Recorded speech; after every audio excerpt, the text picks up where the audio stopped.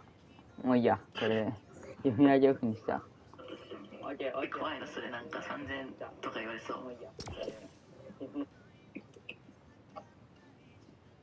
いや、わかんない。でもわかんない。ワンチャン1500円とかで済むかも。1500円もする。あいつやばいよ。マジでぼったくりしかしないから。キルシーってそんな減るもんだろ。普通1000円いかないぐらいじゃね？俺100円ぐらいで買えるものしか。それはないよ。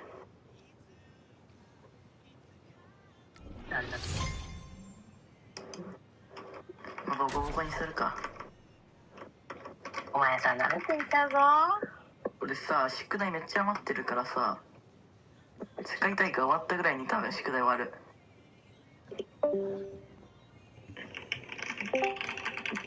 フリーオンマに参加して画面配信します。キリと電話するか。人すぎやろ。楽しそう。あいつ絶対キモい声してるよ。絶絶対怪獣みたいな声してる。なんかウィンウィンウィンって人形みたいな。違うもうなんか絶対なんかルアーが地流化したみたいな声。ルナって何？ルナみたいな声絶対に。ルナの声聞いたことない。死ねお前なんだよ。弱すぎ。なんで俺ドラゴンなのに1個しか武器ないの？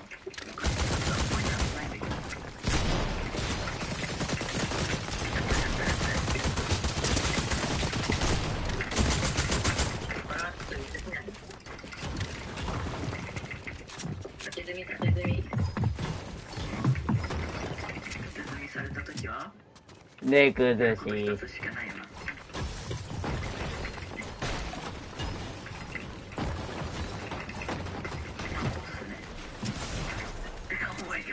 オーマイガー。弱っ。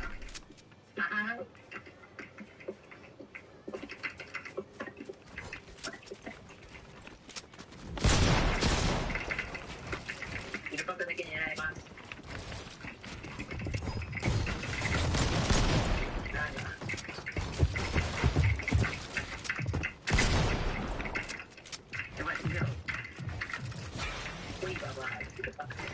いいじゃん。おい、やばい。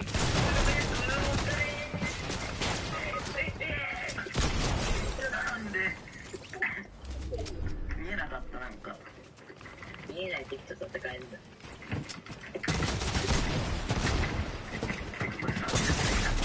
あと荒ぶってる。俺ら実力が同じすぎて一生終わんないよ。何人だけ違うけど。でも先にこだけめっちゃ強いから。先にこだけ攻撃。次元違う。開けてこいよ。待って、なんか弾出ない。俺が代わりに言った。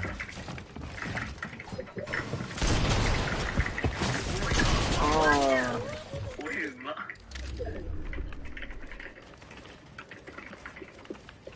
これ MVP。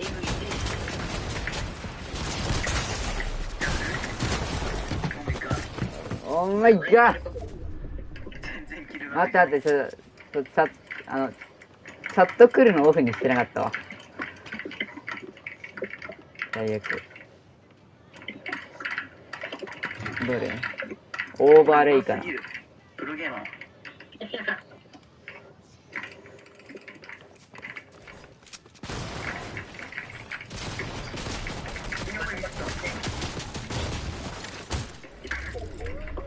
弱いな。マジキリみたいな顔してるわ。世界的独だ。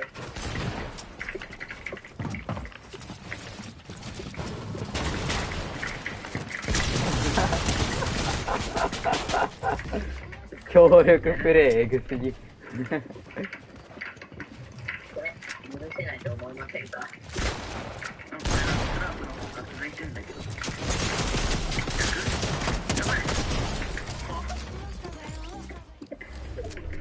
よそんでいいよそんでいい。消えたり。これね。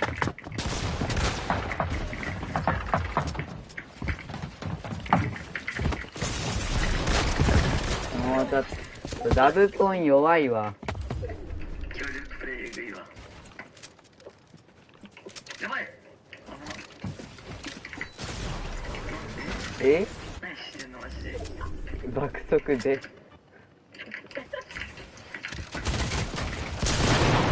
あ、かわいそう。これ気持ちいい。あ、で、一緒に待っていいよ。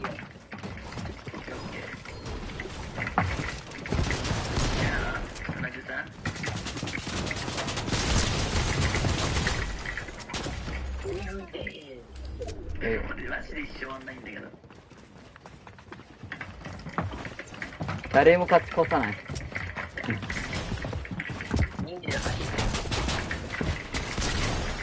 ばい。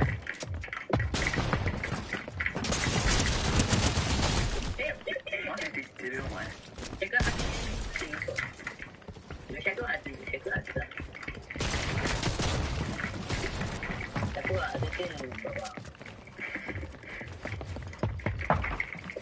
一旦チリン。主義。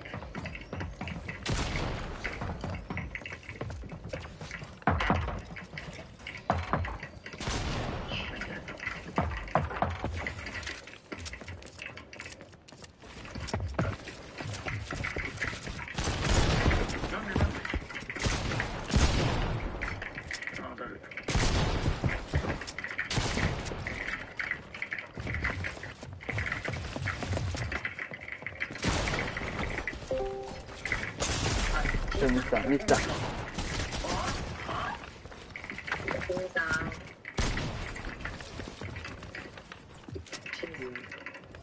ダブポンじゃなくていいや。ポンプ1本でいいや。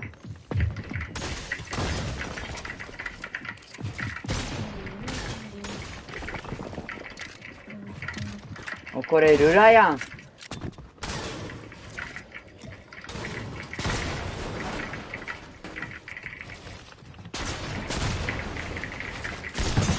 最悪勝つだね。す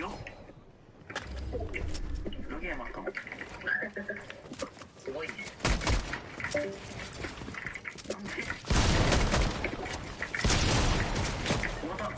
ヒルパクが一番。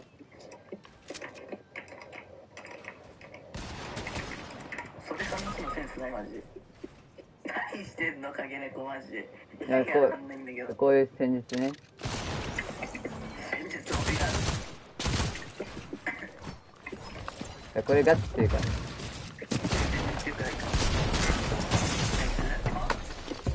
いや、ダブポン2機じゃん。2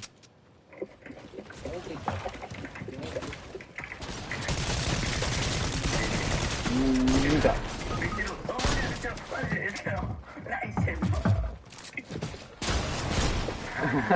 終わった。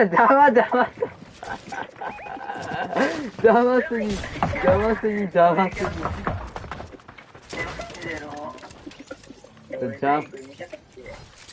だろ。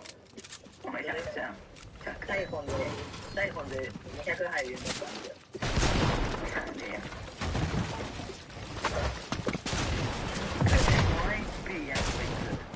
そうなの？マジかいくない。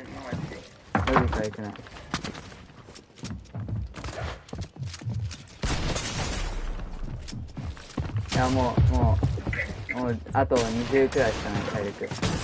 あ、やば。もうマジ役いいんだけど、こいつにからしててんの。そうね、俺みたいに100？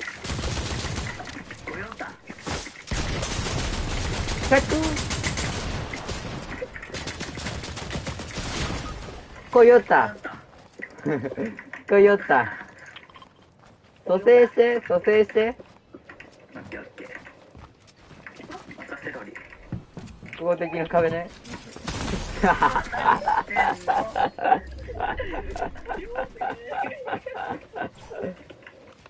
終わり。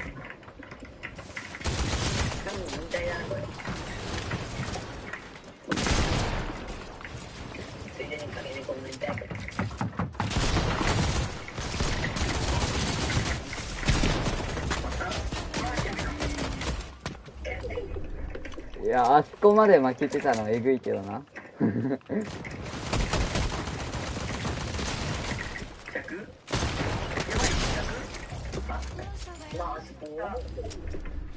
キルパクが一番気持ちいい。お前味方なんだ。なん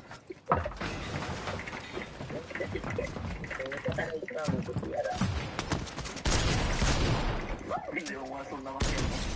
いや、そんな負けない。1回しか負けてない。あとこれか、これか、これか。かっこいい俺。えぐい。やばい、えぐい。マジでえぐい。かっこ悪い。かっこ悪い。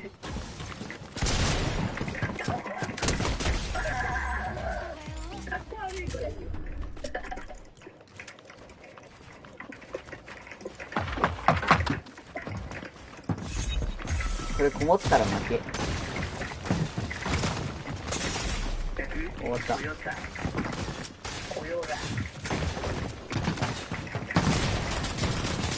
うわー。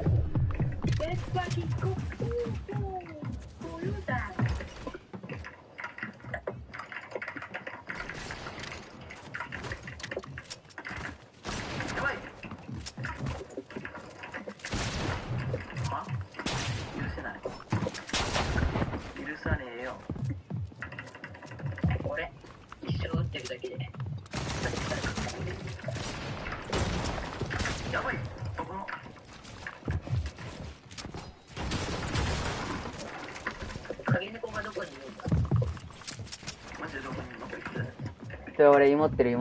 下で一番下で芋ってる。一番下。ないわマジで。ないわハウス。全然。騙されたな。おい、お疲れ。ないわハウス。それはないわ。お疲れ、陰謀サラダ。あ、落ちて。マジでサラダ油。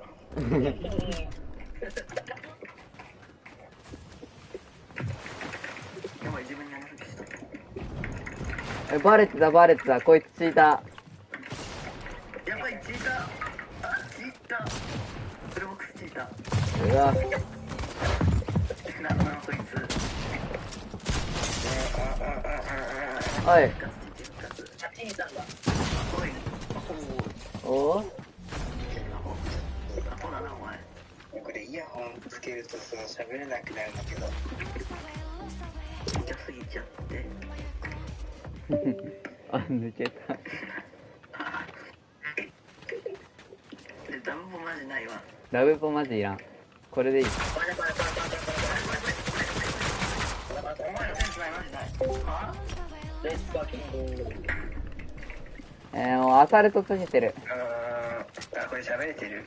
喋れてるよ。なんか声クソキモい。これだっ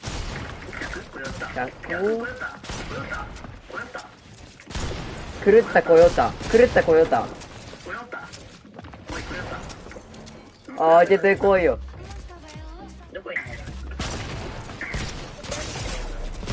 はい。おーい。本気出していい？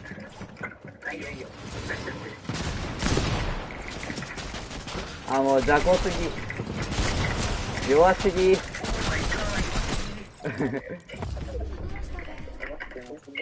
もうボコしてやろ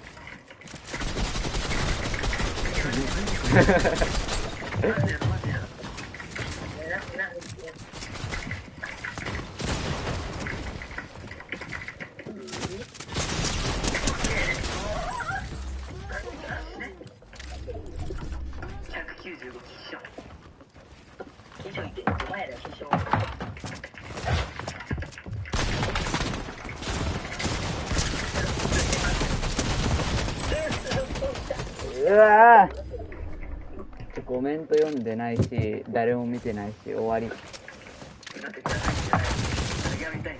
声張ってる？そう。もう一回見て、もう一回見て、もう一回見て、もう一回見て。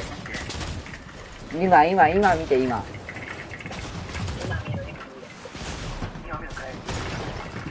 俺今やってる。お前はやってないから大丈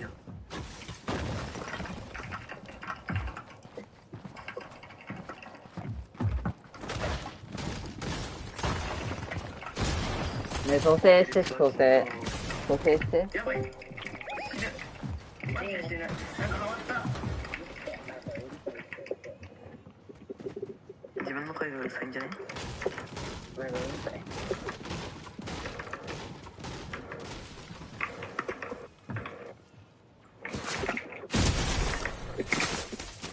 お前はこれで死ね。何人でやってる？いや、3人だよ。何言ってんの？7だよ。あ、 7？金の声めちゃくちゃ。この通りだよ。あ、惜しい。やばい。弱い。あ、めっちゃ。あれです。大体上がるまで交代して。14？ 66？これフォートナイトが過ぎてる。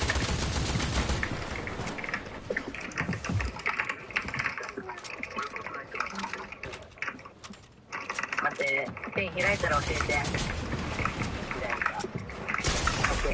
100？コヨタ。コヨタ。コヨタ。コヨタ。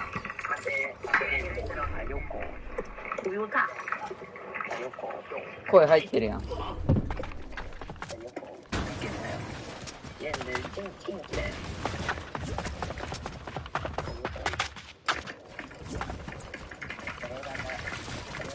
あ、うますぎー。コヨタ。コヨタ。マジでコヨタ。これスクワットランクいける。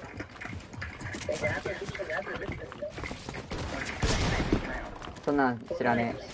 甘い甘い。高校生教えて。いいよいいよいいよ。で調べたらヒカキンが配信してるわ。あ、俺を見ろって、おい。誰だよ。YouTube 出せよ、かげね。この際にグローバルチャン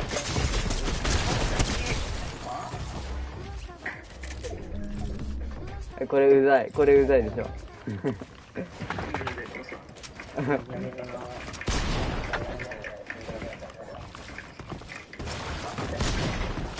俺が許さない。タイムアウトされてる俺が許さない。やばい。もう多分全員タイムアウト解除になってるで。俺今かげなこぼこしてる。ボコされてる。が多い人が多い。要求が多い人。あぶね。マジ邪魔なんだけど。あい、俺の勝ち。なんで負けたか明日までに考えといた方がいいかもね。おい、おい、おい、おら、おら、おら、おら、おら、おら。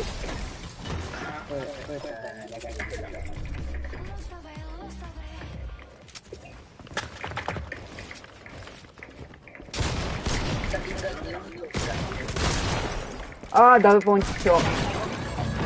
準備完了してるよ。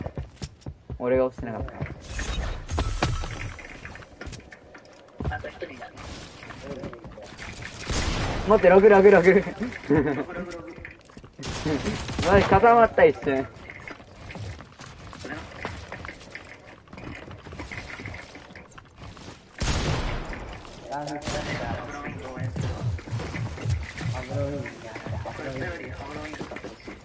何それ。何それ。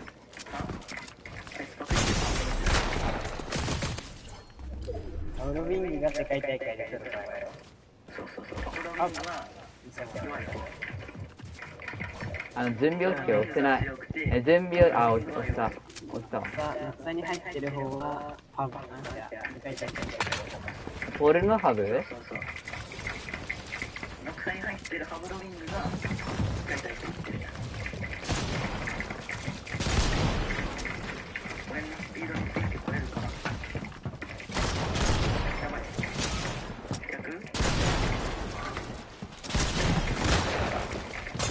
あ、最悪。あ、準備 OK してんのにされてないんだよ。あ、全員来た。誰こいつ。こいつは誰煽ろこいつ死んだら。何や、殺して。どっち今、目の前、俺ハイドしてるから、足音の方。こいつクソ弱そう。負けないでね。ちょっと待って、煽りたい。元気のショート動画がうるさい。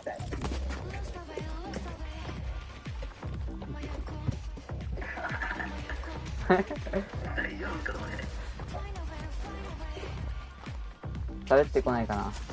あ、ゲームチャンネルいる。あー、次のは散った。水取ってくる。マジ待ってね、コヨタ配信してくれないの？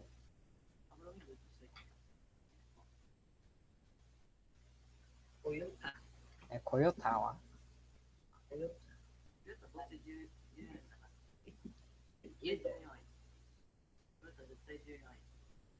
タ。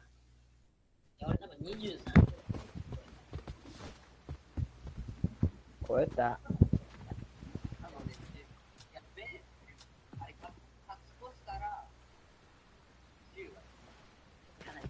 ジュリル。ライトは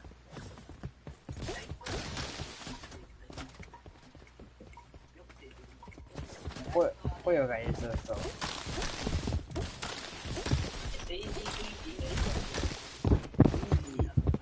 ージーってかさ、セルフレックイージー23歳でしょ。クーパー。ネロだろ、ネロが優勝するって。じゃあトーマス、暴走機関車トーマス HD だろ。暴走機関車トーマス HD。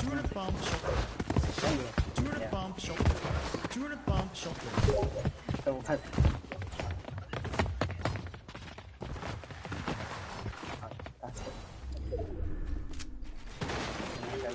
腕が痛いんだけど。いや。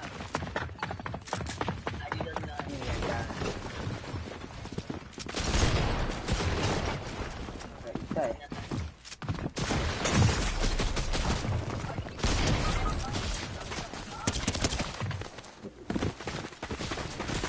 いや、外した。何してんの？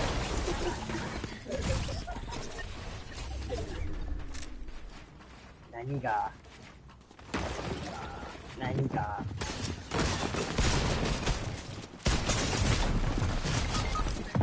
もうボックス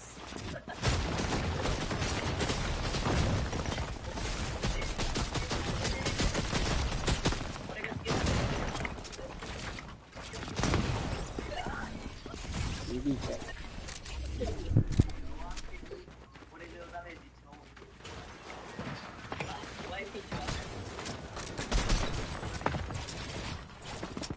ダメージ100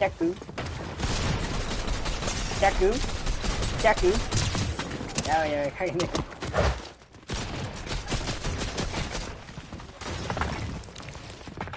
指痛い。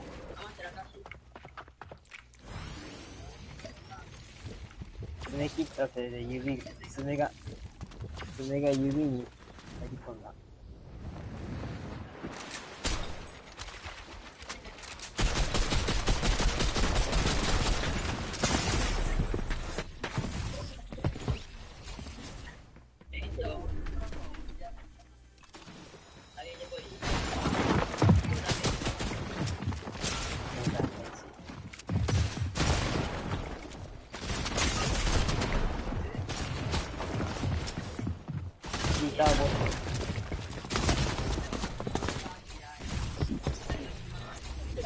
チーターボット。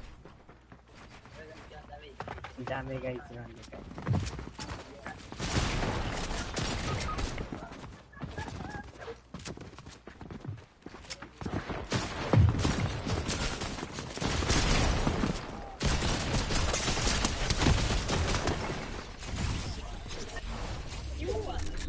弱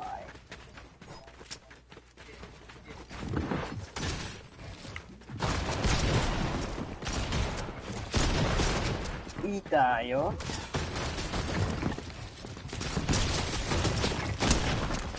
よボーイ。あ、嘘つくな、嘘つくな。1人 100？ そっかも 100？ そっかも 100？ 100？ 100？ 100？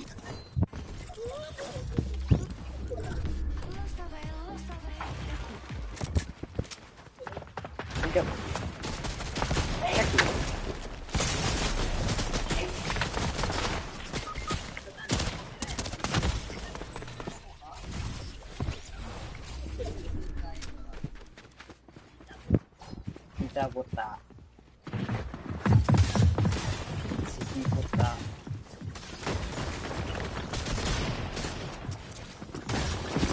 チャック、チャック、あ、もうハトしたもん。全部笑って好きだろ。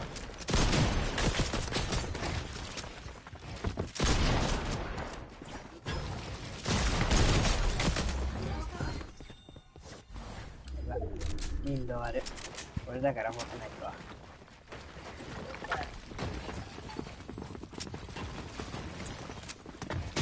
俺だから乗ってたわ。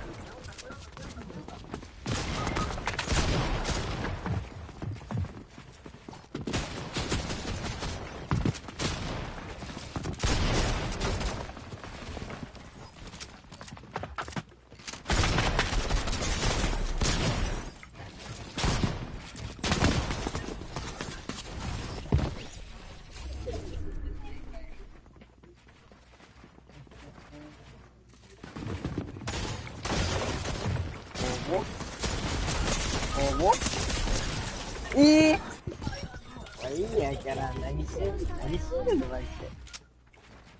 およた。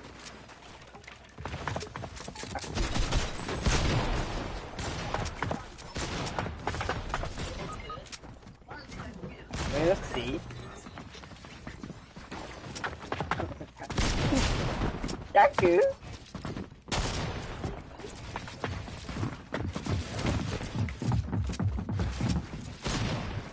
100？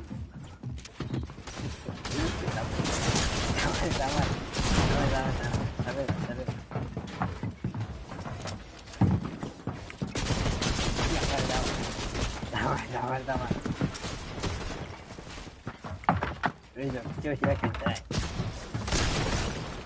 あれてか、あれラスト1人これ。そうだよ。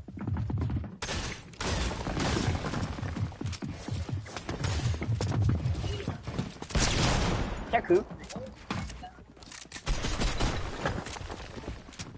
やばい。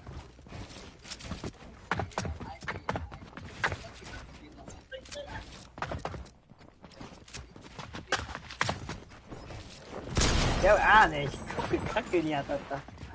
角に当たったんだけど。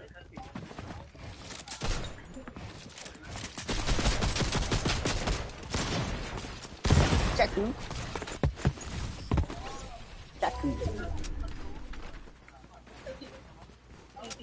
今なんだね。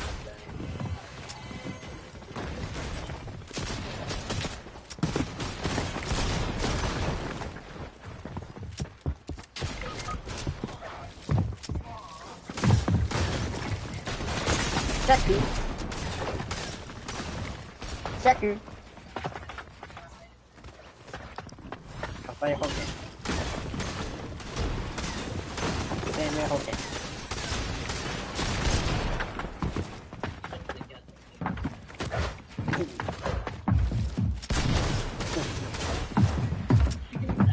いいよ、まだ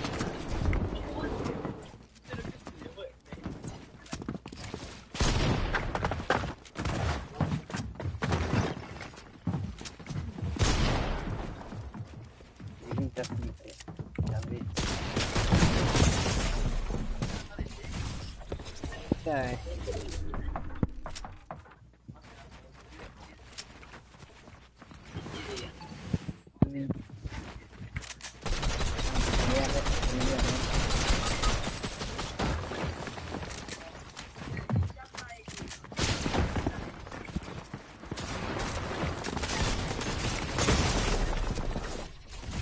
それ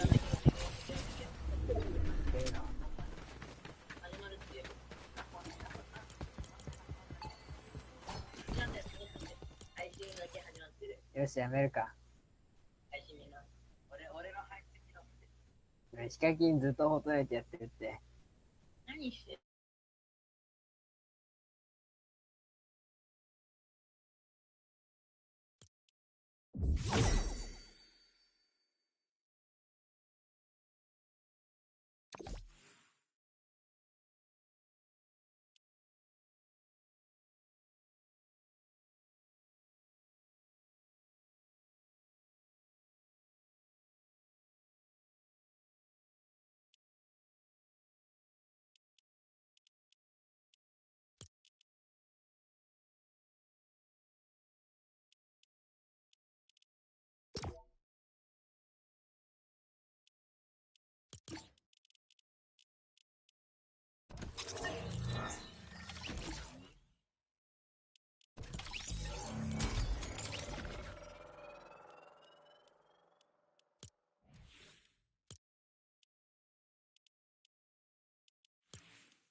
？But they'll be doing it in front of a waiting world, and they'll be doing it in front of these watching eyes here in Lyon, France. And not just eyes, but incredibly loud voices. Lyon, fête de free!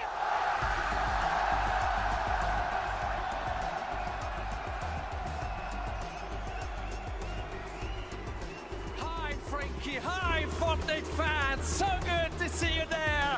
Bonjour à tous, bienvenue à Lyon, bienvenue en France.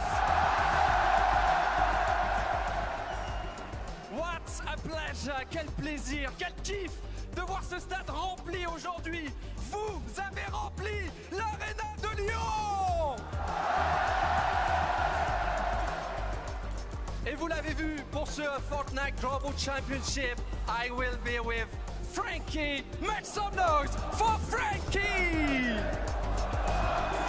Coucou Lyon! Ça va ou quoi?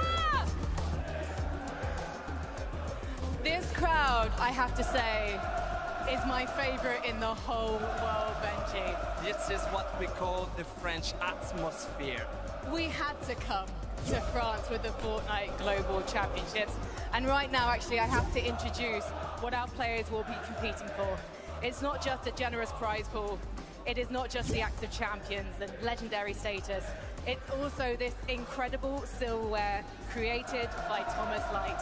You might remember they created the trophy back at the FNCS Pro-Am in Los Angeles back in May. And now they have truly exceeded themselves. Exactly, big shout out, énorme bravo à Thomas Light pour la confection, la réalisation de ce trophée. Il est magnifique. C'est lui déjà, Thomas Light, qui avait réalisé, Frankie en parlait, le trophée du FNCS Pro Aim il y a quelques mois aux États-Unis. Et il a remis ça, Thomas Light, aujourd'hui pour ce Fortnite Global Championship. This is the trophy and it's absolutely wonderful. The question now, the only question now is, who's gonna win this trophy, Frank? That's a question that will be decided tomorrow on Championship Sunday. Right now, though, we should try and find out a bit more about some of those teams. So, on y va. Let's head to the desk. Thank you so much, Frankie and Benji. Fortnite fam, welcome to the Fortnite Global Championship. This is what it's all about. We fought all year long across several majors to find the very best trios in the world. Now, we launch from one battle bus over 2 days, 6 games today, 6 tomorrow, and only one trio will walk away global champions. What's going on, everybody? My name's Zeke, joining us here on the analyst desk. You know him, you love him. It's Vivid, it's 11-2K. My friends, here we are once again, the global championship. Wow, Zeke, 11, Fortnite fan. We've been talking about this all year. Sometimes setting aside the importance of winning a major to talk about the qualification spots to show up to this event right here. This is what every single competitive player wants to play at. This is what they dream about. Well, it doesn't get better than this. I mean, this is everything we live for in the Fortnite community, the best weekend of the year. And I mean, look, I've spoken to the players. They're ready for this. This is a new atmosphere. You think you've played at a LAN before and experienced that pressure. This is something completely different. That's right. If you are joining us here in the venue and you can hear us, don't worry. We're going to start things off. You'll be hearing from us for now. But then we'll actually have some very talented French commentators who'll be kind of talking you through the action. If you guys are watching from home, don't worry, you won't notice the difference. But in venue, go French. It's going to be awesome. Now, what are you playing for? Obviously, we took a little bit look at the trophy there with Frankie, but there's quite a bit of prize money on the line as well. $450,000 for the trio that comes in first place. I mean, you know, 12 games of Fortnite, $450K. Seems pretty good. 意味がわかんない。押せない。押せるわ。あ、これ公開だった。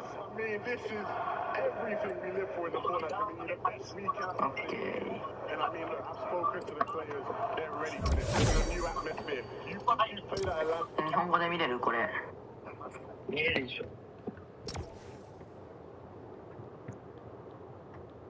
ヒカキンさんが見られています。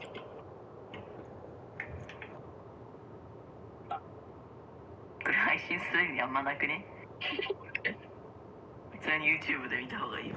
だってヒカキンとテイテイパパがさ知り合いらしい。そうだよ、テイテイパパ結構なんか有名らしいよ。なんか知らないけど有名な人らしい。いや知らんわ。多分ヒカキンがテイテイパパ。中出ししちゃった。オーマイガールで。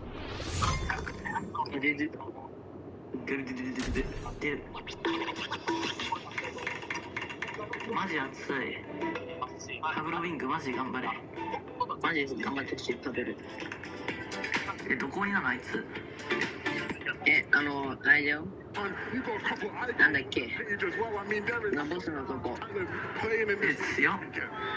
ハブロビング強気だな。あ、なんていうんだっけ。もともとクライムシティだったとこ。It is insane to think about. It is insane to think about these players and just think about how stacked it already is, right? Like how many trios didn't make it here, right? This year in particular was unbelievably fierce. But now we have to kind of question, okay, wherever region we're at, we're kind of going in and we're thinking, bro, it's not just my region I'm going against. It's 6 other regions. I gotta be constantly thinking about what's their strategy. Yeah, exactly. That's the beauty of a global championship. We're taking あ、俺が頑張って入ったのに。あ、いるやん。 players, 7 different regions, throwing them into one lobby. The clash is always so amazing to watch, just from the early game all the way to the end.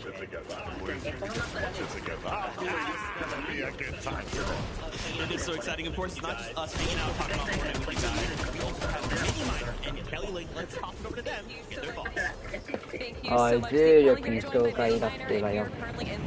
Lounge where the players just behind the camera are getting ready. We can see them all grouped up, strategizing, getting ready to get in the game. And I know we're ready, and I know you guys are ready, but as you can see, we have a little bit of time, and we wanted to break down what's going on around the map. Yeah, now we want to take a look firstly at the northwest side of the map. Lots of talk about community in particular landing up here to the north side. This is a really great drop spot. Championships, and one of the main reasons for that is, of course, they have that spire right in the center of the POI. They can build up on that, and what they've been doing a lot of is building up on top of that, getting some tags on some of the teams around. If we throw at the teams that are around, there are so many names around here that they can look for tags on. The teams down to the south, Spire being able to build up their surge tower there, you know that in this season a lot of people are crash padding off. Having that natural height on top of building it is giving them additional protection, and they need that protection because look who's landing around them. You got much to the northwest. キーマウでやるわは一気に散らかしてる。 Absolutely impressing everyone during the dip cups. Just north of them. Can't forget about Clips, Eonzo, and Nick. 見てる暇ないだろ。 King, Phaser peeks in, and then of course you guys have been watching the 1v1 over the last few days. なんかお姉さん変わった。おばさんからちょっとだ熟女から。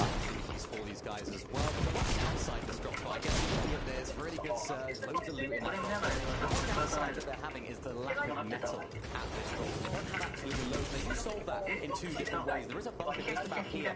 They get that queen, they can access that bunker whenever they like. Get that at the beginning, or of course maybe they want to rotate in their lane, reform some of that metal as well. And what they can also do, as you mentioned right there, much up there, they can rotate all the way up to here and reform some of the metal. 全員持ってるだろ、こっちで。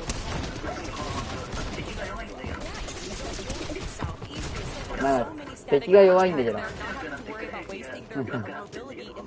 敵弱いんだけど。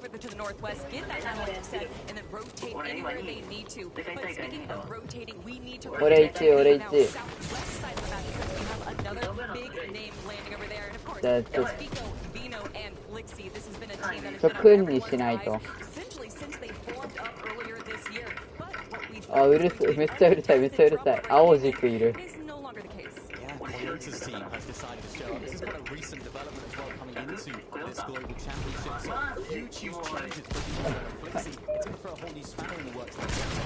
Yeah, and it's going to throw a little bit of pressure for the team that's landing around them as well. Obviously, Vigo Venom Flixie going to be looking for some potential tags. They can either get that from Texas here or Southwest, but of course, over here, like FKS is going to be landing right there on the mountainside, and then just south of them, we have our OCE team. Yeah, I mean, there's some big questions here about Alex Anon and Resigns because, of course, there's so many questions about how they're actually going to go about and get their Storm Surge tags. They're an OCE team, not typically too strong on Storm Surge, right? They haven't necessarily got those strategies at the beginning, but what I'm excited to see what these guys do. Maybe they could try and go for this mountain position right there. You can sort of see it rotating up to their tags.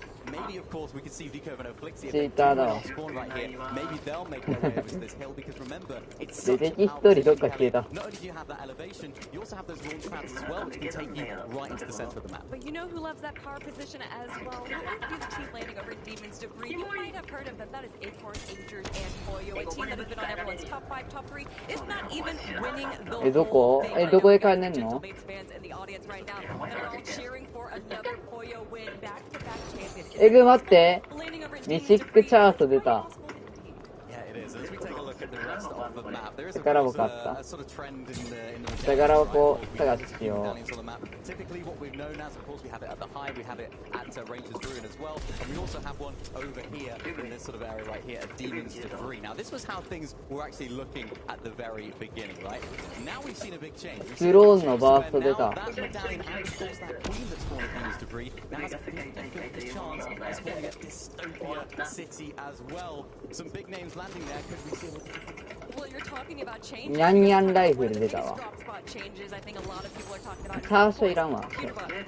ritual moving spots, landing over in Dystopia, getting triple contested. I think there was a possibility of them thinking they were going to ego some players out. But if you've been watching some of the off-spawn recently, I don't know if that's going to be the case. However, if there's anything you can expect from Pewterbox Cold and Ritual is that they're unpredictable. Exactly. Remember those queens that these guys are fighting over, of course, in this sort of area up there as well. The teams that are actually going for these, they're so beneficial, right? You can get all of that hero ranking so early, have access to the bunkers like I mentioned earlier. Even those drop pods that come in, they can get you the crash pads that you mentioned earlier. That is so beneficial. The big question for me is if a team does decide to maybe need that later on down the line, of course they know when the queen's going to be out of the drop pods, right? So could we see a little bit of a change in drop pods maybe for Poyo's team? Will we see maybe Pewterbox Cold Ritual do what they did in Major number 3 and go on down there? There is so much that can possibly happen, Mini Minor, but obviously only time will tell, and I know that I am ready to get into the desk as well. Thank you so much. いたら赤だめてやった。負けるわ。 But we need to deep dive onto more of what they're kind of talking about. Obviously, getting to see just those two quadrants of the map, it's got me so hyped, right? Actually seeing names on the POIs, the map itself. Why don't we kick things off with EU? Zeke going up against Tayson. Now, Levin, you've been close to this, right? You've been watching this all year long, but now we're taking this fight to a global stage. Look, as an EU fan, seeing two top teams contesting each other, it hurts me a little bit. It does. Yeah. And seeing two teams who, again, have shown a propensity to... 今、チンチンゲーミングって言わなかっ We've seen this fight take place a couple times in the Div Cups. た。あ、チンチ The ン。 first one, I think a lot of people expecting things to go for that season. Way better. 今、絶対言ってただろ。 Tayson being a top possible player. And then Tayson, he came through with his trio, Harris and Juju. They said, no. They beat those guys badly. They ran it back again in the Div. ああ、チーター。あ、チータ They went a ー。 different way. The Doctor team came back and showed the Osborne 6ラン prowess チ that we ーターだ know ろ。 they have. And so right now, it sits so evenly. I think a lot of people are almost not knowing which way it's going to go here on the stage. Yeah, exactly. That's what makes it so scary, where we don't know what to expect. I can tell you one thing that's almost a guarantee, though. Whatever team ended up winning off Sun in those Div Cups, only 5 out of the 11 times that they actually ended up winning, they had 3 players alive. So it's pretty much this 50% chance that one of your teammates is going to go down if you end up fighting Osman. このマップを思い切って。 And I feel like that could stall, or definitely will stall their early game. Maybe will also be like this beacon for other teams around the area to kind of be like, well, maybe we should go third party there. Interesting. So obviously, I like you guys to kind of bring this down. I kind of want to take this to the fact that this, obviously, this is a global championship stage, but this crowd kind of takes things to another level, right? So I'm kind of curious to get your guys' thoughts on how this could impact the trio. Do we see maybe being a little more than usual?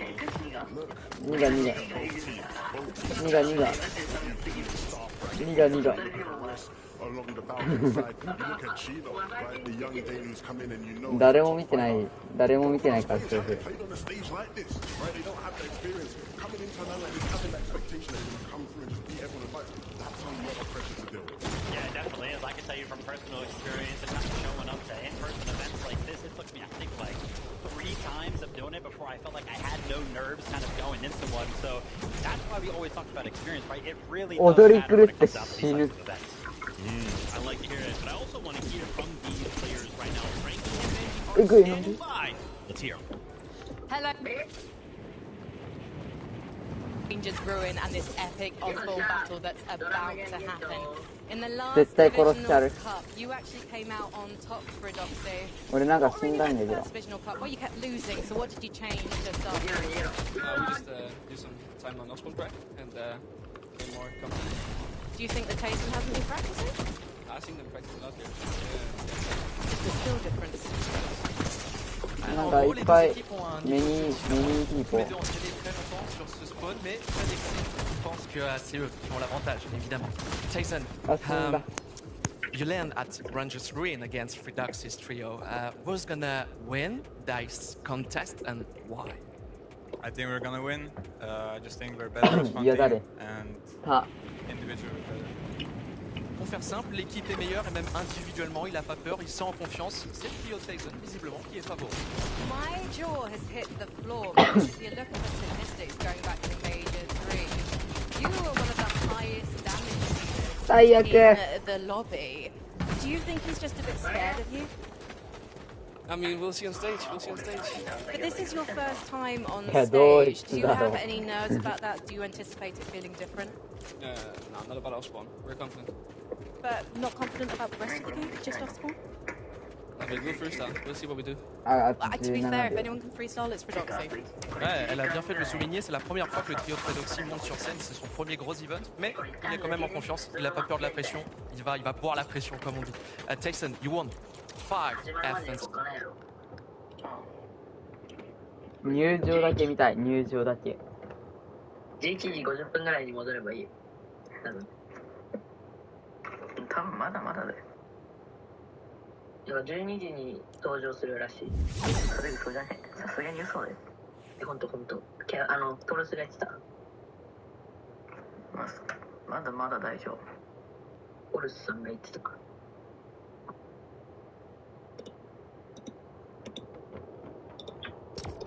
ら。ハブロウィングの登場みたい。あっち死んだろ、ランク。するだろ、ランクは。するわけないだろ。する。てか俺準備完了押せないんだけど。押せ。押せないんだけど俺。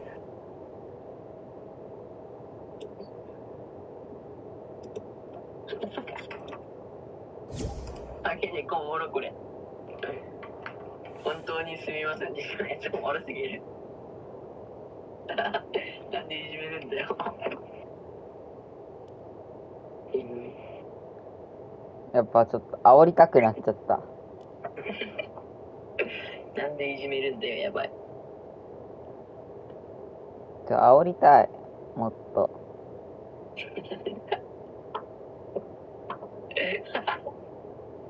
謝れよ。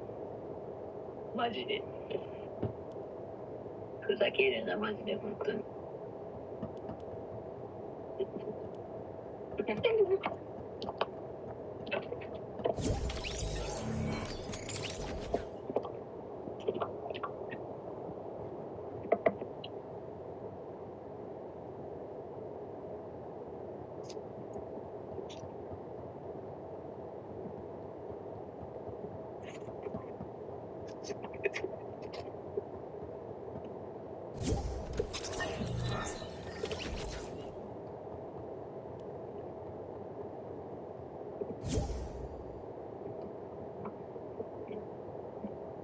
行く行っちゃう出ちゃう。見て、エピックフォエール配信してる。マジでライトとコヤと絶対無理だよ、あいつら。それはちょっとやばい。シャドウバトル全敗だもん。でもコヨタはフルボッコにされてる。でもコヨタは武器運悪かっただけって言ってた。それ言い訳。前ポリも言ってた。初動は運ゲーです。そんなことなくね。だってピーターとか初動強い運ゲーなのに。でもライトピーターに初動勝ってたよ。勝ってないって。勝ってたって。勝ってないって。勝ってないよ。めっちゃ煽ってた。アジア差は。違う。ダッシュでなんかマップ。大会のスクリーンでダッシュだって。ダッシュじゃん。やってたって。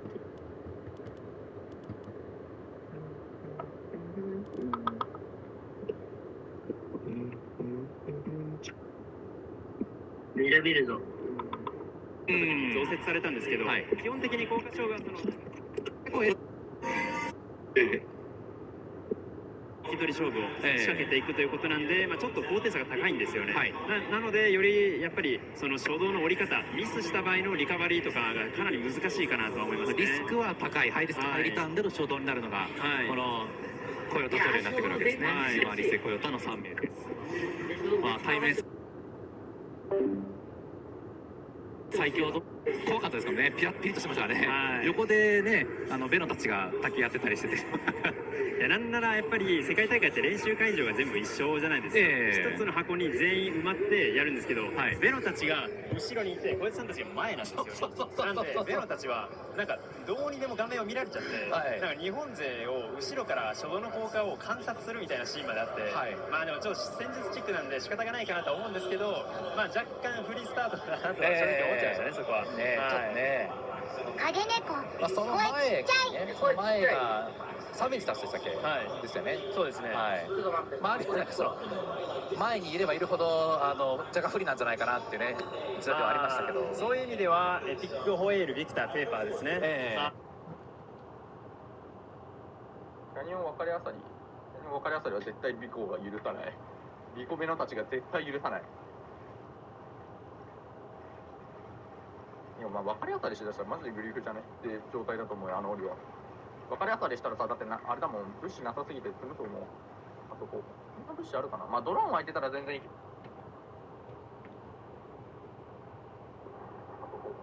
ドローン湧いてたら全然いい。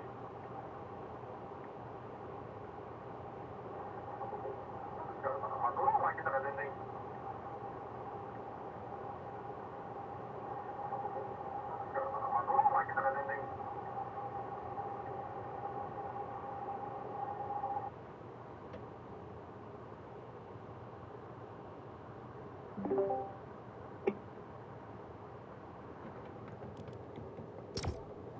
ゼロビルドエグ主義。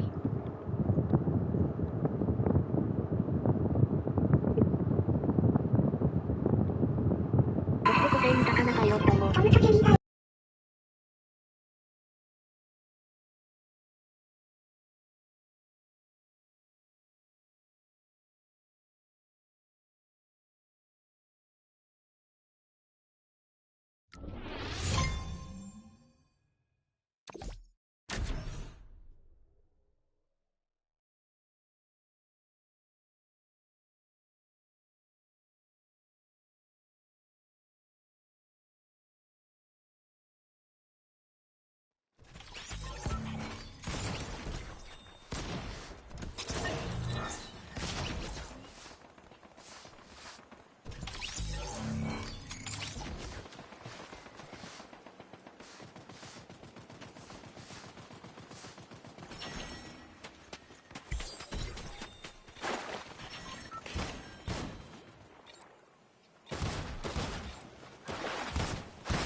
Cooper and Reed coming out hot of NA. They're now taking their gameplay to the biggest stage of them all. But can they keep up that performance? Give it up for Tisco, Striker, and Canoe. Representing Brazil, they're here to prove their worth against the rest of the world. Let's see what they've got. Poland's pride picks Demas. While being up-and-comers throughout the year, they've certainly proved they can shake up EU lobbies, but can they do it on land too? It's none other than Victor V, Paper, and Epic Whale. Fan favorites of the NA West region, but also heavy hitters in this competition. It is time to lock it in.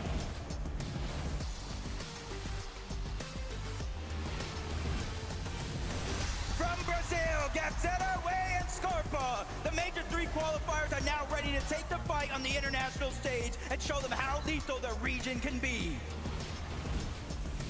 A few household names of the NA region, it's Kanata, Rapid, and Bolts. This weekend, they'll have to come together to face off against the toughest competitor in the world. Coming in hot, Seti, Yapko, and Panzer. After switching up ahead of Major 3, these guys displayed instant chemistry making their way to globals. Now the real test starts. Malor, Mansour, and Adapter have touched down in France. This Middle Eastern trio is not to be underrated, and they'll make sure to leave their mark on the lobby this weekend.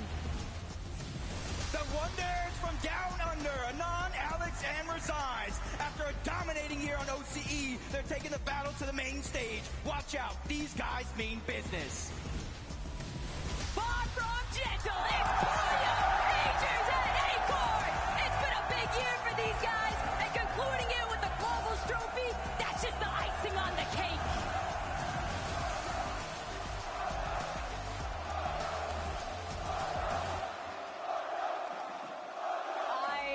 I cannot believe that this is going to be your first LAN, Curly, but luckily you have some very experienced players with you. Reet, and of course, a former global champion in Cooper. What has this experience been like so far for you? I mean, playing with the global championship winner, it's meant a lot to me. I mean, I'm playing with an official winner here. Like, it's been a great experience so far. Yeah. And Cooper, you've chosen to play with these guys. What's so special about this team? I think Curly has a lot of potential. I think what Mero saw in me, I see in him. So I think he's going to be great in the future, you know, a great prospect. I think he's going to be really good. And how do you feel about your chances of taking back the crown? It's not looking great in terms of how I'm predicted, but the same thing happened in Copenhagen and I won, so we'll see how it turns out. Quickly, very quickly, Reet, we've got to have some more positive words about winning. Oh, yeah, I mean, we're going to win. I'm excited. I'm excited to go out here and play and do our best, you know, give it a shot. Bien sûr, let's head to Benji. Et oui, Frankie, je suis avec un nouveau trio. Les amis, Lyon, s'il vous plaît, du bruit pour Bolts, Rapid and Canada! Ooh la la la la. Canada, how do you feel, man? I'm feeling amazing. I love France, baby. Let's go! Come on! Let's go! You're the GOAT that you think you are. Thank you, Canada. You have this experience from big stadium, big stage like today, but today it's different because of huge French atmosphere. Do you think you can handle the pressure? Pressure's all I need. I'm feeling good. I'm ready to win. Let's go, baby! Make some noise from Canada! And now, back to you, Frank. Thank you. I had to find Aegis Acorn. You've been to many of these Fortnite global lands, but how does this one compare so far? This is like nothing I've ever seen. This is the craziest land ever. And how do you keep your focus in-game leading these guys when the crowd is so loud? We're locked in, we're ready to win, and we're going to bring it home for M8. And you're going to bring it home for America, potentially. Poyo, you could do the back-to-back here in France in front of so many fans. What would that mean? I mean, a lot. I mean, I can barely even hear you right now, so, yeah. Do you have anything to say to the fans? Thank you for being here. It's important. Well, thank you so much for talking to me. Good luck today, guys. We need to meet some more teams.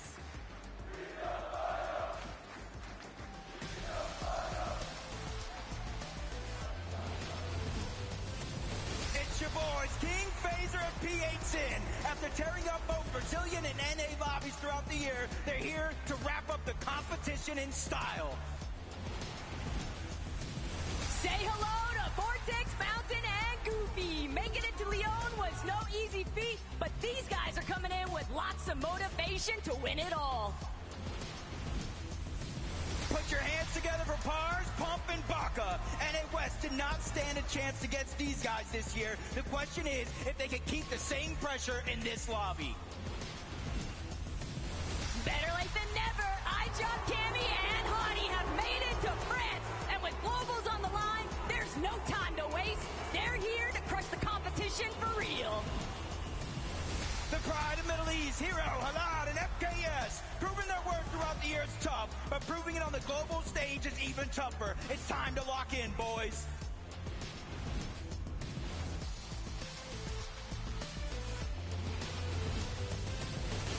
Make some noise for Clicks, Higgs, and Ianzo. Going home empty-handed just isn't an option. And with the trophy directly in sight, these guys are bringing their A-game. Get loud from Murum, Wixie, and Buyuriru. Qualifying for Major 3 was just the start. With their eyes on the prize, they look to take the trophy home.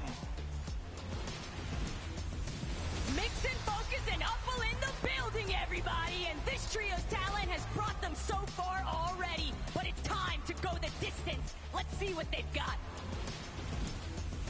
Walking in now, Art School and Salco, all the way from NA West with a major win. They're looking to bring their domination all the way to the global stage. Give it up for Yuma, Koyota, and Brise. After dominating Asia this year, now they're ready to prove that they've got what it takes to win it all at the international level. Ladies and gentlemen, Furious, Fire, and Pixie with a strong home crowd behind them today. These guys are destined to go all the way. Pressure has never been higher.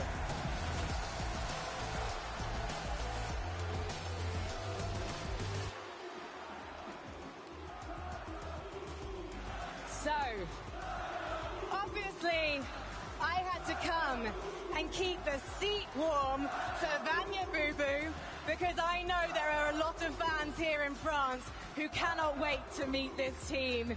Here they come. Pixie in front. I know we have some Havoc fans here in Lyon. Pixie, you've been to many of these global lands. How great is it to know you have Havoc fans waiting to see you play? It's amazing. It's the best ever. And I know that you're going to put on a show for them. Let's come over here then. Marius, I know that Germany loves you, but now France loves you too. What's that like? It's amazing, bro. It's amazing. It's such a good feeling. I can imagine. And Vanya. They call you Vanya Boo Boo. You spent a lot of time with the fans. What would you like to say to them here in France?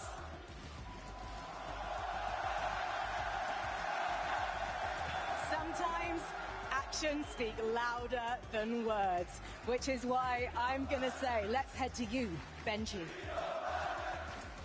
Et merci Frankie. Je suis avec un nouveau trio. Ils viennent encore des États-Unis. S'il vous plaît, du bruit pour Hicks, Helzo and Clicks.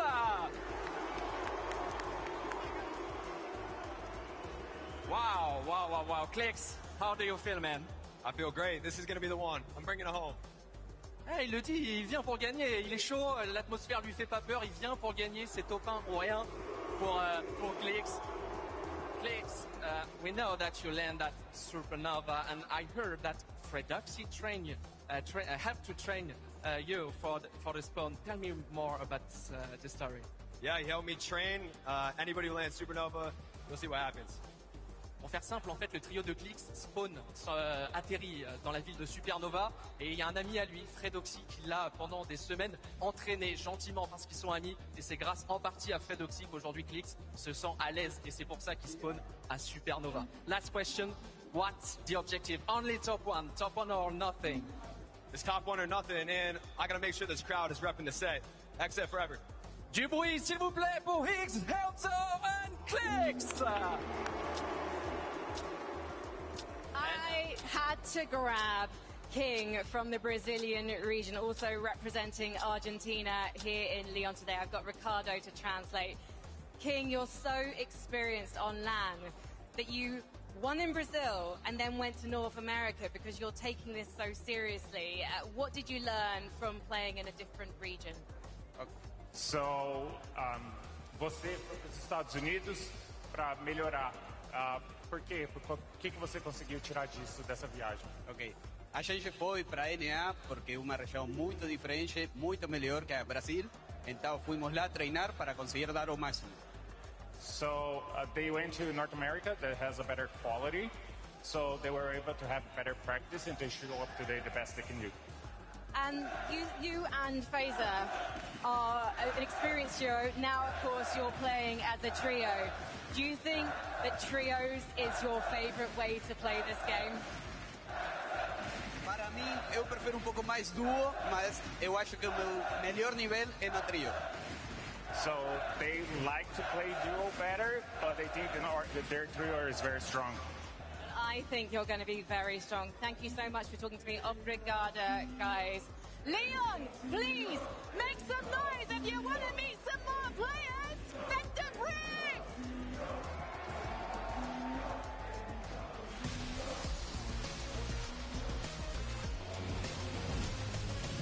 Walking in now, it's Shadow Sphinx and Muzz. The high-tier lobbies just could not contain them. And now it's time for them to unleash their true potential on the global stage.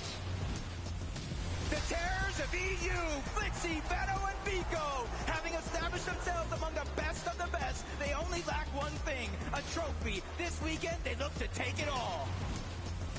All the way from Asia, Razzle, Raito, and Tay-Tay. It's a long way from home, but the Major 2 champions are here to deliver the performance of a lifetime. Hold up, it's Pablo, Fredoxy, and Chino. These guys have been on fire this year. With a Major 3 championship under their belt, they're looking to continue that streak. Show some love for Pink, Malabuca, and Watts. The venue may as well be home base this weekend, and with so much support behind them, these guys are set to head straight to the top.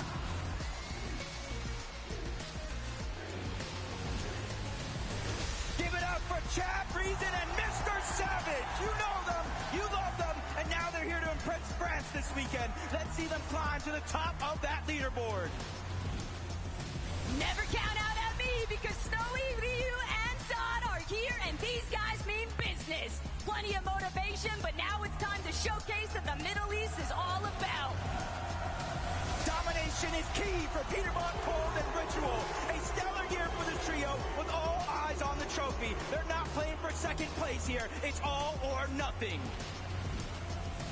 Hold on, it's Kazi, Tika, and Aspect. Representing the Oshi region this weekend, these guys are here to ensure that they'll be remembered for more than just their potential. Make some noise. It's Braids, Visuals, and a Minish. Crushing the competition this year and making it this far comes with expectations. Let's see if they can deliver. Bienvenue à Swizzy, Queasy, and Mustache! After a year of causing chaos and lobbies on EU. Now they're ready to bring the heat to Lyon on the global stage. It's showtime.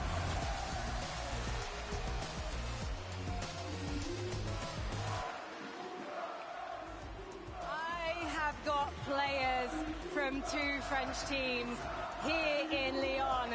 First of all, from Habit, we have Wax. I can definitely hear the Habit fans over here. Thank you, Wax. And over here, representing the Gentle Maids, we have Ping and Malabuka. Now, Malabuka, I know it's going to be really hard for you to hear me right now because the fans really want to show how much they love you. But do you have any words for them? Guys, keep supporting us. Someone from Gentle Maids will win. Is that what you think? Qu'est-ce que vous pensez? Will they win today? I think the crowd are on your side today. One more question though. Do you think that Europe can face off and take this trophy home? Yeah, 100%. Europe is taking this trophy. Let's head to my favorite European, Benji. Et je suis avec un nouveau trio et pas n'importe lequel. Regardez, messieurs, dames, avec moi du bruit pour Reason, Chap et Mr. Savage. Savage, hi. I remember that you got your call at the last major, at the last game, at the last moment, and now you're here on the stage. How do you feel? I feel great. I'm excited to be here. Bonjour, Lyon. How we doing? Like you can see, you have a huge, massive fan base here in France. Do you have so many words, maybe in French, for your French guys? I don't know that much French, but bonjour, je m'appelle Martin. Comment tu t'appelles? That's all I know in French, but yeah. Une légende dans tous les domaines. Avec lui, je ne sais pas si vous êtes au courant ici, mais il y a quelqu'un dans ce trio qui parle mieux français encore, et même très bien. C'est Chap. Pourquoi? Eh ben parce qu'il vient aussi un peu de France, il est un peu de chez nous, sa maman elle est française, alors il parle français. Chap, est-ce que tu as un mot, ou plusieurs même à dire, un message à transmettre à tous les fans français ici aujourd'hui? Je sais pas, je suis juste content d'être ici et j'espère de ramener la coupe à la maison. Hey! Guys, make some noise for Mr. Savage, Chap and Reason! And now, back to you, Frank. Thank you very much, Benji. Now, the Gentlemates fans have been waiting for this moment, I think. Because earlier, on the big screen, when we showed their faces, there was so much noise, so much cheering in this audience. And I know they are just getting warmed up. So please, boys, on your feet. Leon, make some noise for Swizzy, Twizzy, and Nastash! Twizzy, I have to come to you first. You've had a couple of second places at Global Championships. How do you make it #1 this time? That's the goal. I mean, second twice, and if I have these fans and the atmosphere, should make it. And Swizzy, for you, hang on a second. What's this? What's this that you want to shake my hand? What's this? Oh, okay, right. Show me how it's done. It's hard with a microphone, but I'm managing. Swizzy, it seems like you've already got a good friendship with the Gentlemates. Yeah. And what would you like to say to them as they chant your name? I didn't hear. Have you any words for the Gentlemates? Gentle. Gentlemates! Gentlemates! Do you want to have a go, Mustache? I feel amazing, but I want to hear one thing. Gentle! No. Gentle! Nice. Okay, guys, I think I should probably let you get ready to load onto that battle bus because the teams here on our stage in Lyon are locked and loaded and ready to go.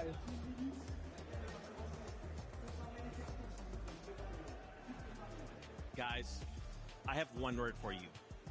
chills. Okay, the way this audience is going crazy for these players, it's got me so excited. Seeing them now take their seats, interact, getting their thoughts. We're getting close to kicking off the competition. I guess the only question I have for you guys is, who do you think will end in the top 5? You know, I'll start with you, Viv. You got you got some insight. You put together a little list for us. Why don't you talk us through it? Yeah, I guess that's the big question this weekend. Who is going to perform well? I went ahead. I kept the NA bias going. I've got Acorn, I've got Adrius, and I've got Pollo winning the whole thing. I mean, I've talked about it before. I think their situation is just too good. Uncontested all 12 games. If that remains, I think it should be easy for them. The only thing that people might be looking at is with Canada kind of sneaking in there. Top 5. They just seem so confident. Both is playing so well. Canada's been here before. I think they're going to sneak in. I like your list. I think a lot of people are sleeping on Canada's trio. I think they have a really good setup. I think Canada understands what it means to be on this stage and this occasion. I think they could really surprise some people today. Okay, all right. What about you, Levin? What's your top 5 looking like? My top 5 is looking pretty similar, I'd say. Have we got any gentlemates in the building? Any gentlemates over here? Because I'm with you, Vivid. I think the team that's going to take it. I think it's going to gentlemates. I think it's going. Let's take a look at my top 5. Right now, I'm rocking with Acorn, Pollo, and Adrius. I think when you look at how things are set up for them, it just looks too good. It looks too good. Pollo has that experience of winning. I think it's going to carry them. The crowd's going to carry them. I also got Marius Vanya Pixie there. They've had such a strong year in EU. They've had adversity that they've overcome. Swizzy, Queasy, Mustache in there. I think the team that maybe might surprise people in my list, I got Demus, Dom, and Pix. I think these guys have been unbelievable all year over on EU. And they're a very new, inexperienced team. All 3 of these guys are playing at their first ever LAN right now. And so you might be thinking, Levin, how can you be so confident of these guys? Every time we've put them in a situation where we've gone, you're inexperienced, you shouldn't be able to perform, they over-deliver. And I think they'll do the same here this weekend. Man, the list looks so good, guys. I am so excited, and we hope that if you were not able to join us here in person, that we hope that these roars from this crowd break through, that you can hear it, and in those moments, get excited with us. This is the Global Championship. After 6 games today, another 6 tomorrow, we will have new champions, prize money, a trophy, Acts of Champions 3.0. It is crazy to think we are finally here. Are you guys hoping to see anything out of today? Maybe it's just something out of game 1. Maybe you're hoping to see a trio end well. What are you hoping to see today? You know, Zeke kind of always asks me this question going into like each one of the majors, right? We spent a lot of time on the desk together, and there's really only one thing that I ever want when we jump into a competition like this. I just want good Fortnite. I want to be entertained, and I cannot lie. I don't think that it's even possible for me to not be entertained. All I ever want is a good moment. That's all I ever want. I think we're going to see plenty of them across the next 12 games, but today I think we're going to see people really make their mark on this lobby. Who's going to come out there and get that first win, man? I mean, that's always the most exciting part. You know, get the jitters out, get that first win out of the way, and then we start rolling. Yeah, dude, again, it's like, you know, obviously there is definitely some players who have experience on LAN, but this crowd just changed everything. And especially, you got to think, you have to come in so locked in. If something doesn't go your way and you're eliminated out of spawn, like you said earlier, you just have to sit there and watch everyone else take one step away from you closer to that trophy, right? So how are we going to try and keep mentals under control under these circumstances? I mean, I've got no idea. How are you going to keep your voices under control, right? The players are kind of walking out. I'm over here trying to scream at them like, yeah, let's go. Oh, wait a minute. Maybe I shouldn't do that so much. I don't know. I mean, I feel like even comping to your teammates might be a little hard sometimes, right? Especially when we get into the end game, right? The crowd's going to be popping off at every single one of those eliminations. That keeps happening. It's going to be crazy. There's definitely going to be some stage of adaptability for every single one of our players. I mean, we talk about it all the time, Levin, experience, but you can't have experience for this. And look, Vivid, you're someone who's played on amazing stages in your career, right? And I don't think you ever played in an atmosphere like this one, man. It's intense out here. No, I definitely haven't. I think this one is going to go down in the history books, and we haven't even jumped into game number 1 yet. Man, you were talking about game number 1. There it is. The battle bus is ready to go. Once again, the pinnacle of Fortnite. The very best trios will now begin the fight to the top. Who will walk away as a global championship trio? Who will take hold of the Axe of Champions 3.0? And who will take home that unbelievable trophy? The competition starts right here, right now. Once again, Leo, let him know, because the competition starts here.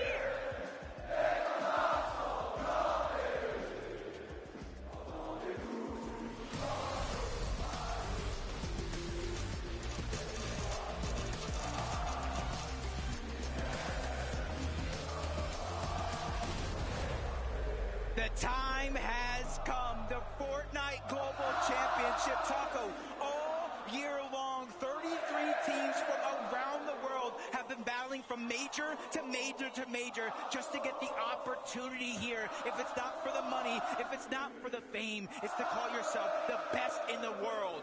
It's all about that player pride, Jacob. We know just how much is truly contained amongst so many of these trios competing here today. But starting things off hot already, this is an off-spawn fight that we have been expecting to see. And what I really want to know is the shake-up, the outcome.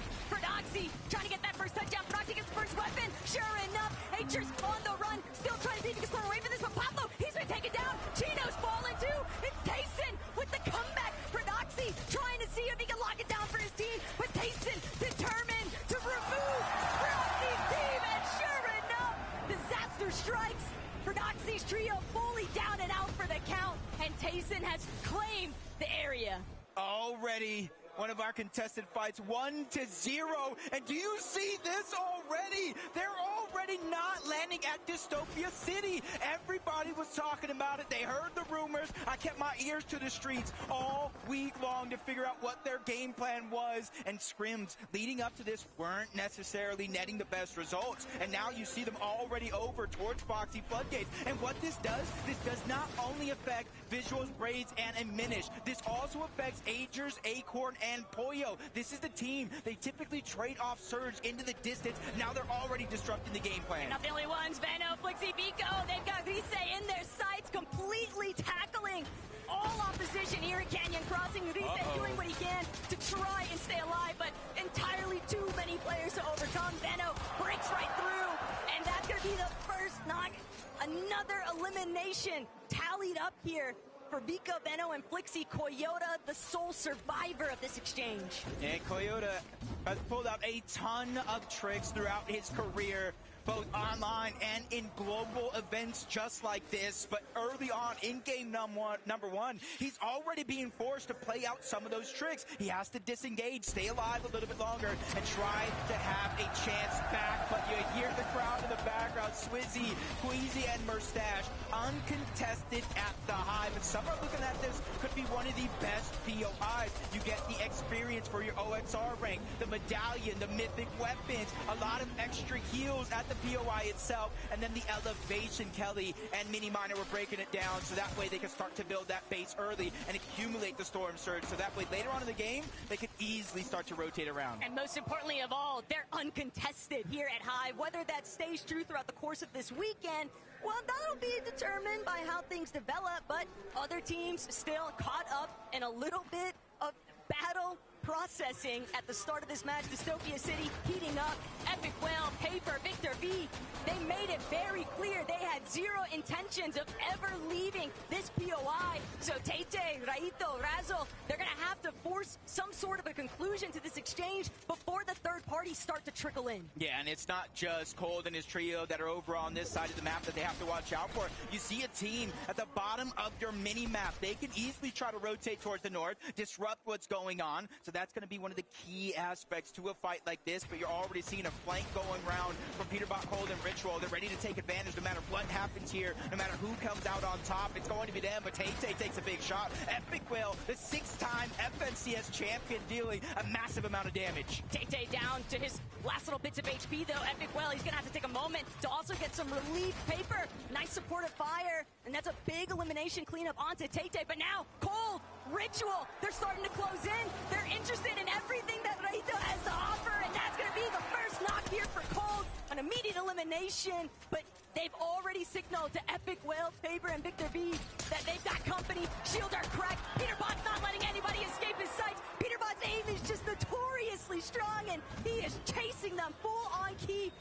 crash pads.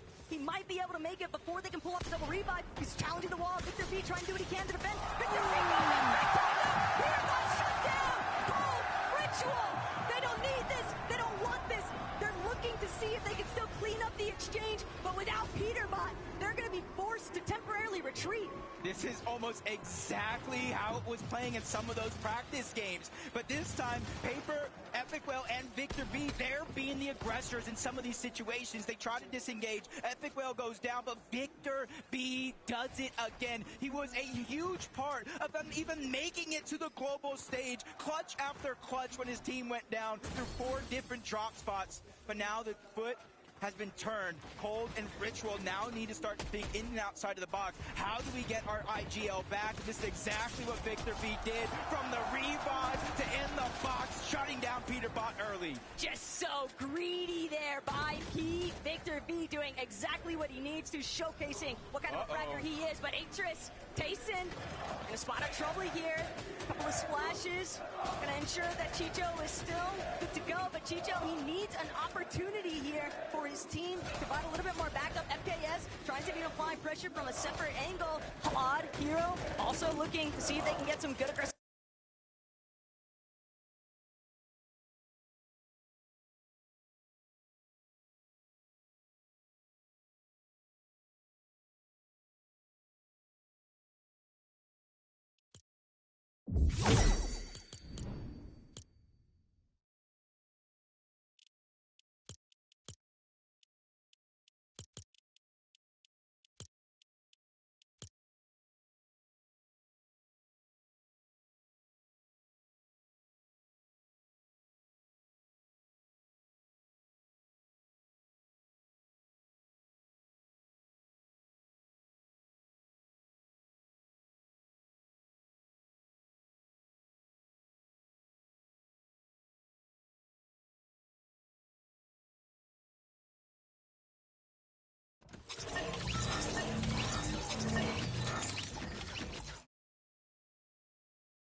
A max pull all across the water to the other side of that island. It's not going to be easy for a single person in this game. But there goes Malabuka. Nice drop by the Hottie. He needs it, and he needs it now because he's barely above that damage threshold. And that's the kind of refresh that Marius was hoping to find, but instead it's going to be all Malabuka. But no, he's going to actually be forced to keep charging forward. He doesn't even get a chance to try and collect that body loot off of Hottie. Fortunately, he still has a good amount of materials and just beaming a minute as he trails behind him. The face crash pad combination just taking him so far, but when you're in this position, Jacob, as a solo over the water, you're just hoping out of sight, out of mind. Yeah, you just got to take it one step at a time. You can't get too ahead of yourself, especially if you hear action going down around you. You got to use that as a distraction, try to get out. But Marius finds himself in a tough spot, well above the damage threshold, and another elimination on the eye drop, but he is by himself as a solo with a rotation to make.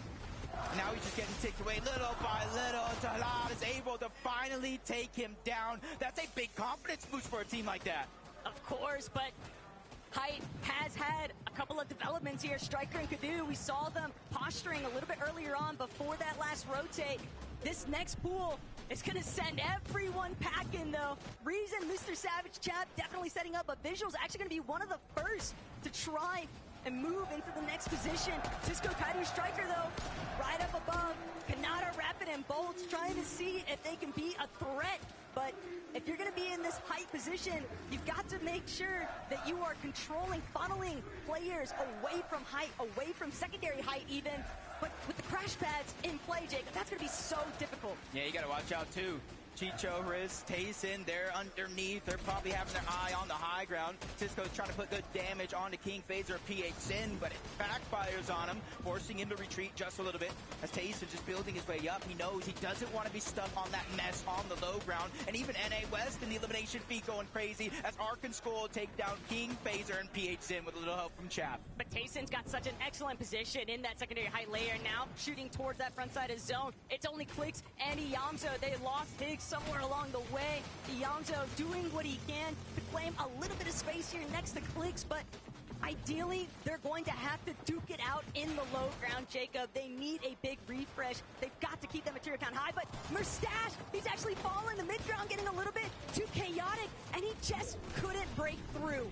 Yeah, Chicho's the one that gets the down, but Kadu's the one that steals away the elimination and getting a lot of loot for their efforts. Squeezy trying to do the same thing. Steal whatever is left back from Mustache. And you're seeing there's a decent amount of loot. The Flowberry Fizz, probably the most important part of the entire low